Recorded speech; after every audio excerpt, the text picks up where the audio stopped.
જંબુસર તાલુકાના કાનવા ગામમાં 2014માં થયેલ બેદરકારીના પરિણામ બાલવાડી નંદઘરના 35 બાળકો ભોગવી રહ્યા છે।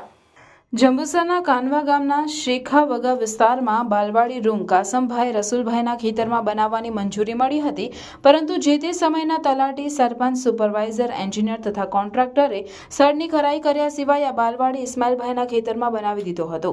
આજે 10 વર્ષ વીત્યા પછી ઇસ્માઇલભાઈને ખબર પડતા તેમણે 1 મહિનાથી રૂમને તાળું મારી દેતા અભ્યાસ માટે આવતા નાના ભૂલકા અભ્યાસથી વંચિત થયા છે। તેઓ બાલવાડીમાં અભ્યાસ કરી શકતા નથી। 35 બાળકોમાંથી નજીક રહેતા બાળકો હાલમાં ના છૂટકે બાલવાડી ચલાવનાર બેનના નિવાસસ્થાને અભ્યાસ કરે છે। તંત્રની બેદરકારીનો ભોગ આમ નાના ભૂલકાઓ બન્યા છે અને તંત્રના જવાબદાર અધિકારીઓ હજુ આ અંગે કોઈ કાર્યવાહી કરી નથી, તે પણ નવાઈની વાત છે। તાલુકાના કહાનવા ગામમાં શેખાવગા વિસ્તારનો રહેવાસી છું। અહીંયા પ્રાથમિક શાળા 10 નંબરની છે।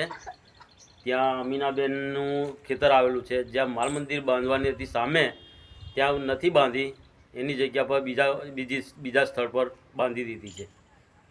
હવે એનું નિરાકરણ તો સરપંચને બોલાવીએ તો સરપંચ કંઈ જવાબ આપતા નથી। હા, તો હવે આ જગ્યા પર અમે તારું મારી દીધેલું છે। બેન પ્રવીણભાઈ છે। હું કાનવા 10 આંગણવાડી શેખાવગા વિસ્તારમાં ચલવું છું અને એક વર્કર બેન છું।